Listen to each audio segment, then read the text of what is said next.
This is Gary Atencio with CNTV, and today we're in Colorado. I'm here with Empire Financial. I'm here with Brian Arnold, who is preserving life, health, and stability by teaching others that stable housing and home ownership for all is one of the most important rights we have as citizens. I'm joined here with Brian. Hey. Thanks so much once again for sitting down with me. Hey, love it. Can't wait to be here. This is awesome. Let's start off a little bit about yourself. Okay. Brian, you're formally educated at multiple universities with an EDD in higher education admin. You have taught as a teacher and served many nonprofits today and in the past. You have a deep background in your community. You believe in empowering others, really in financial literacy. Share with me why Empire was a good fit for you. One of the things that, and thank you for having me on, I do appreciate it. And, one of the things that in my bio, I got an EDD instead of a PhD. But yes, good, right? ED. A doctor's the doctor, right? But, so my wife said last time, you said PhD and you didn't fix it. I'm like, okay. So I want to make sure that I correct that here. But the reason I left, in the retail market on mortgages. And so being a mortgage professional, through teaching and everything else still allows me to do it. And so, I'm working with seniors a lot. I'm working with first-time homebuyers a lot. And then when I moved over to Empire is because I had an ownership opportunity and I had the ability to do better for my clients than I was. On the retail side, sometimes, the rates are a little bit higher or you can't get the best thing because you don't have the ability to use anybody. So if I work for ABC Mortgage Company and they're a lender, then they're expecting me to write, the business through ABC Mortgage Company.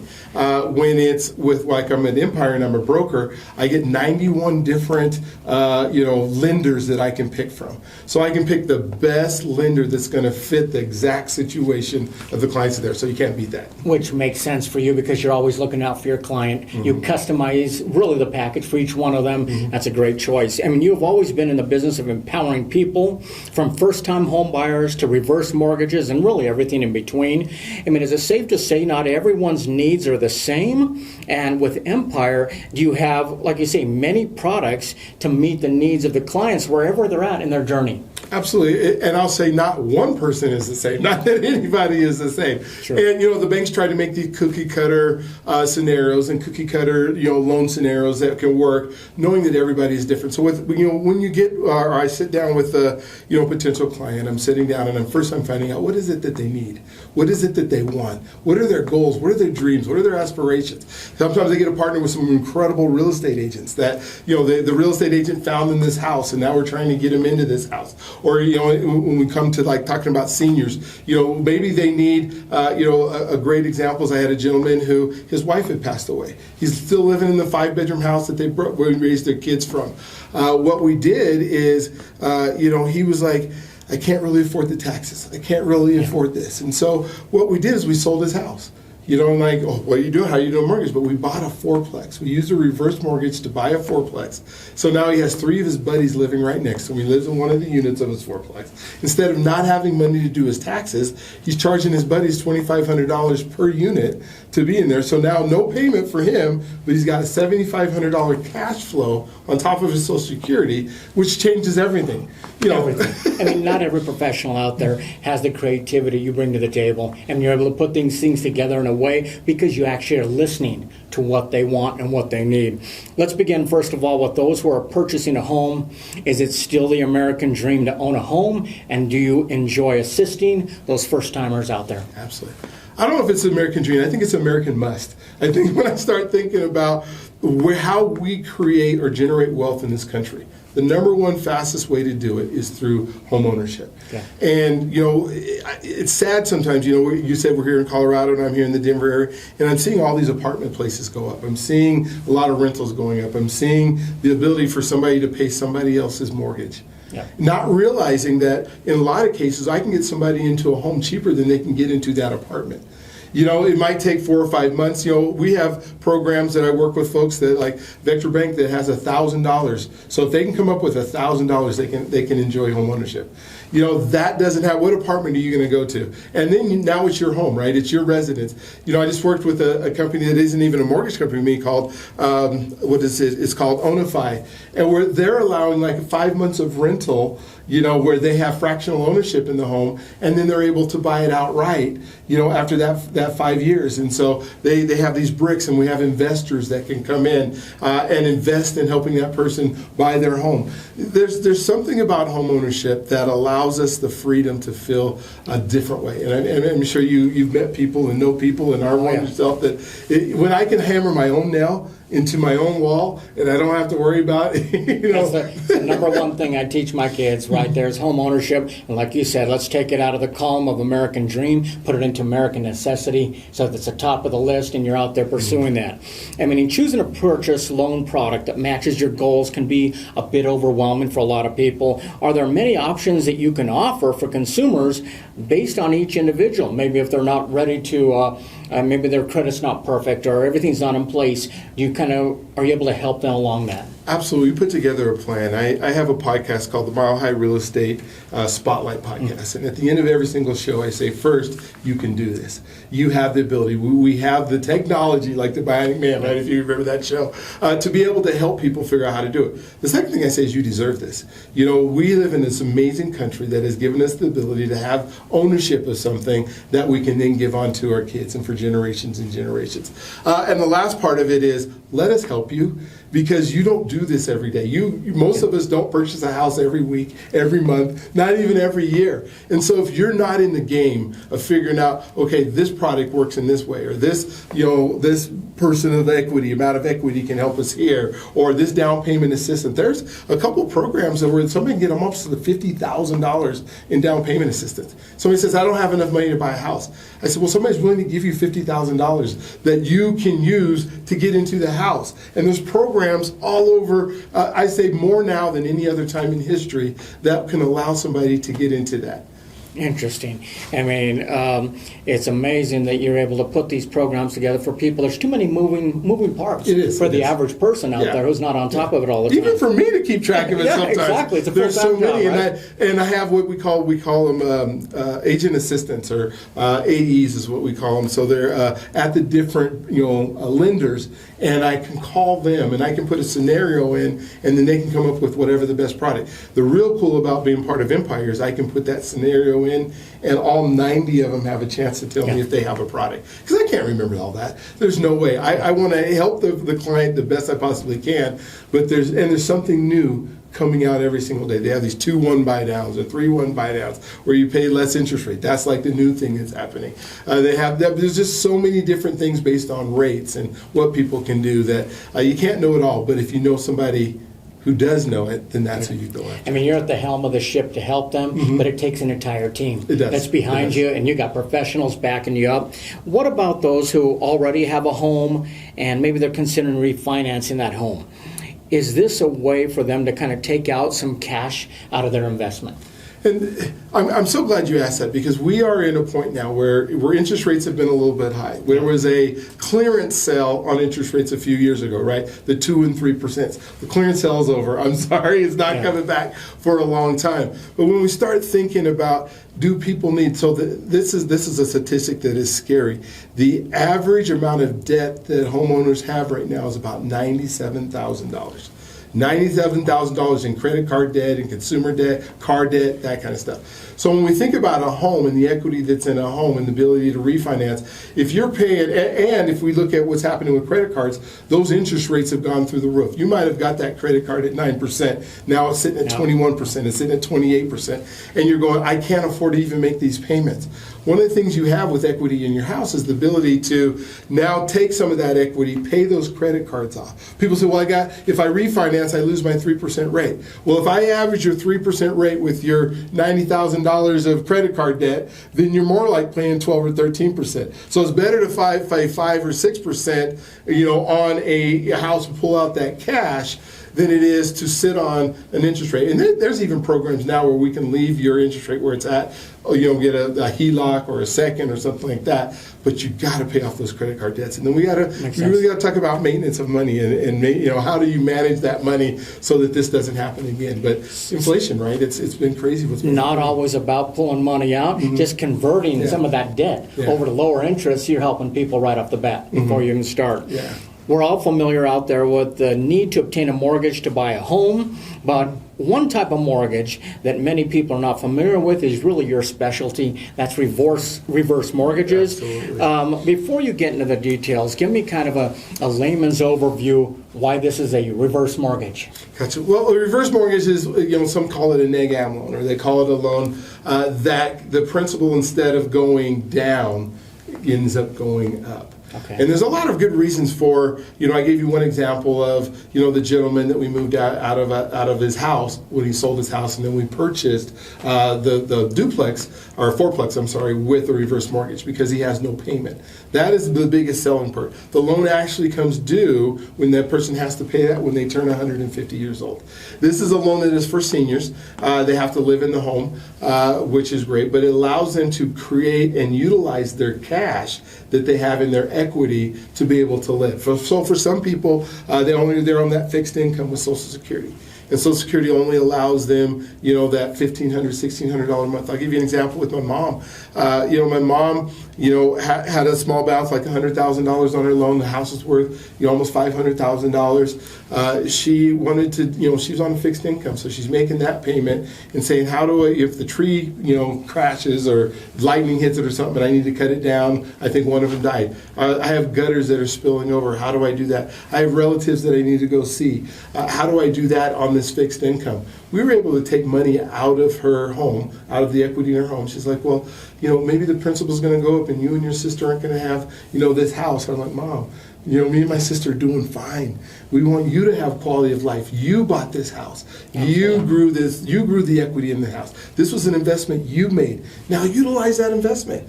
And so we were able to get her not only not to have that payment anymore, but she has like $125,000 of what we call like a line of credit that she can use for whatever she wants, whenever she needs to, and doesn't have to make a payment on it. I mean, this is a life changer in terms of lifestyle for so many people. I think that's exciting. I mean, so the ability to manage your expenses better during retirement is a benefit, but also some great peace of mind knowing you won't have to move. You won't have to leave your home. I mean, the place that you love, is that important for a lot of folks? Oh, it is. It is so important. And to be able to maintain that, and some people just love their houses. I just did a reverse mortgage on a couple that they've lived here in Colorado for almost 40 years. And they said, we're tired of the snow.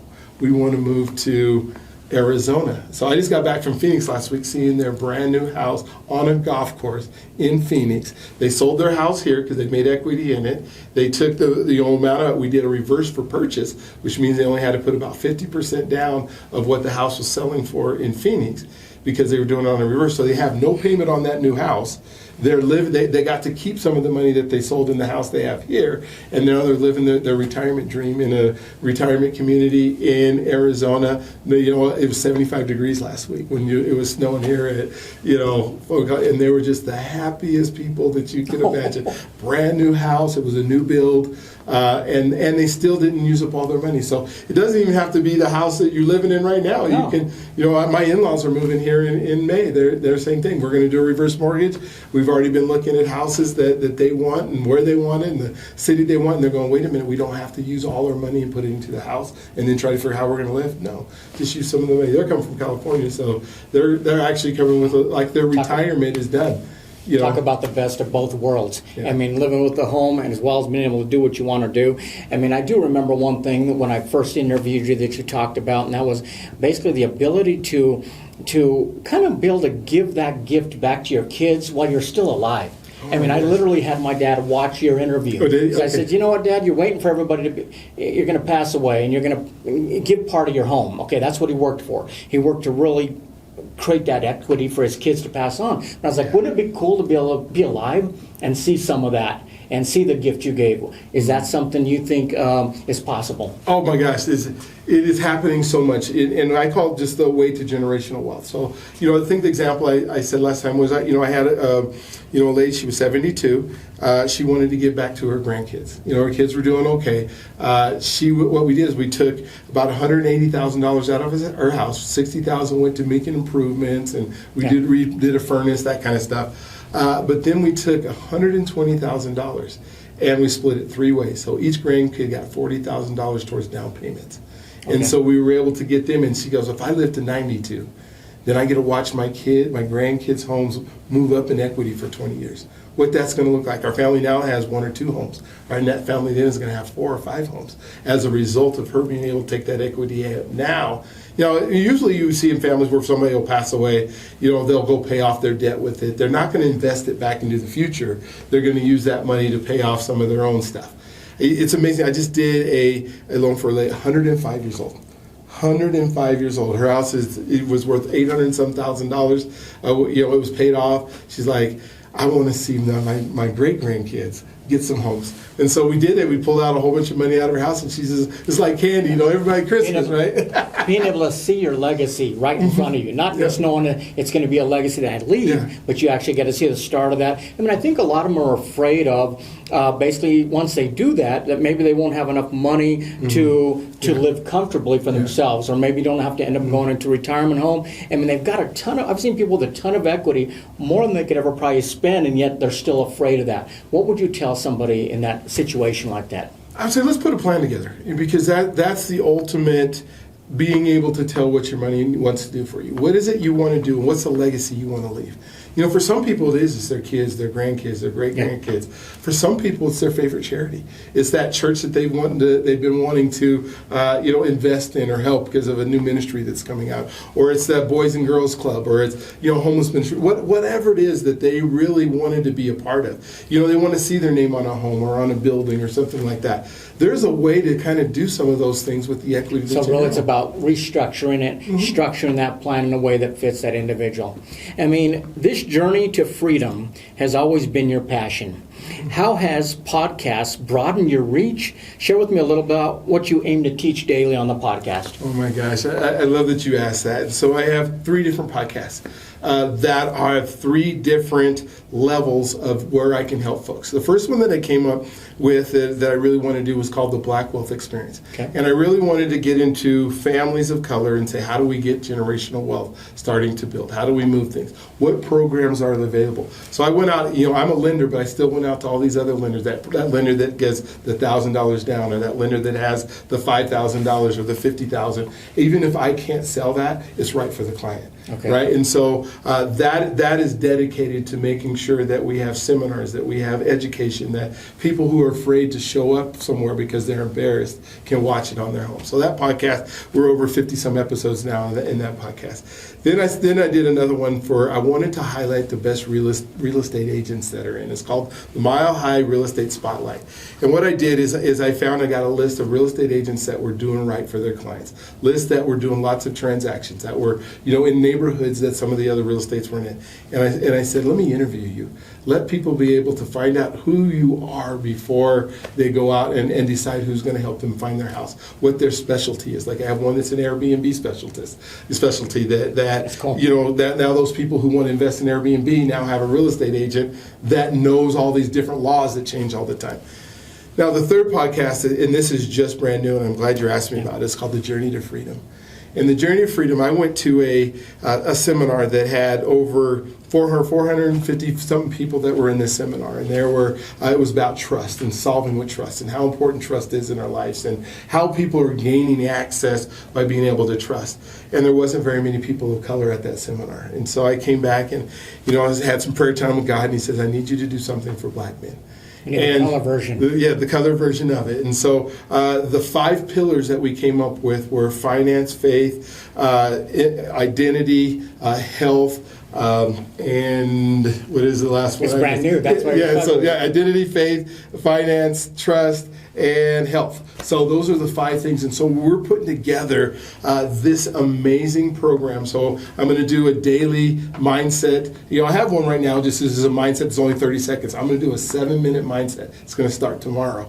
If people want to, go to Journey to Freedom, just go to journeytofreedom.us, and you can be part of this mindset. We're going to transform transform how we show up at places and how we trust people. We're gonna talk about money. We're gonna talk about, how do we leave a legacy? How do we manage our money before we start making our money, so that when we make our money, we are able to manage it. We're gonna talk about health. When I was looking up statistics on the African American male and the stress that comes with it, that when our expected life expectancy is. Somebody took a ruler to me the other day, and he pulled it out. And he had me hold it. It was a tape measure. Had me hold it at 0.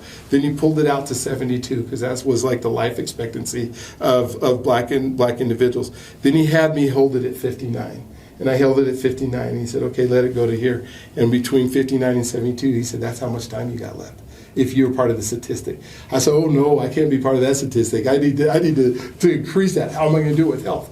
Well, what do I do? What doctors do I see? What about my heart health and my high blood pressure or my diabetes, or all those things that we don't spend enough time in our community talking. When I talked about identity, what is the identity of who we show up as? How do we trust ourselves? And so we put together just a phenomenal program. Me and a couple other folks that we just sat down and said, how are we going to make an impact in this community? We're calling it Our Best Life. When we think about we think about our whole community, and how are we going to make this whole community a better place as a result of doing this stuff. I always say, if you want something done, ask a busy person. Mm-hmm. You are that busy person. I mean, Brian, for you, this is more than a job. It is. This is really a God-given calling to educate in podcasts and in person, helping all consumers purchase more than their American dream, but their American necessity. Mm-hmm. Is this rewarding for you? Oh my gosh, it is. Every time, like what I was telling you last week, I'm in Phoenix, and I'm going to their home, and I did a podcast in their home, in their brand new home with those clients, and you see that reward. I did a young lady not too long ago. She grew up in the projects here in Denver. Never knew anybody in her relatives, not one that owned a home. She takes care of a disabled child. And so it took us a minute. It took us 4 or 5 months to get her to find the right house that she could afford with the right down payment assistant. But today, when I drive by her house, oh man, how rewarding is it to know that she has changed the trajectory of her family forever. That's huge. That's rewarding. That's why you do this kind of work, because it's just that important and that impactful. I wish I could help everybody and throw everybody in, but not everybody wants help, right? Now, some people are sitting in their homes right now, and hopefully they'll watch this and say, hey, I could do this. Maybe, Brian, it might take me a year. Well, you spent the last 10 years not living in a house, so living one more year not in a house that you own is okay. You occasionally get that person who has that dream house or that forever home. And you see that you're able to build from one house to the next house to the next house. That equity continues to build.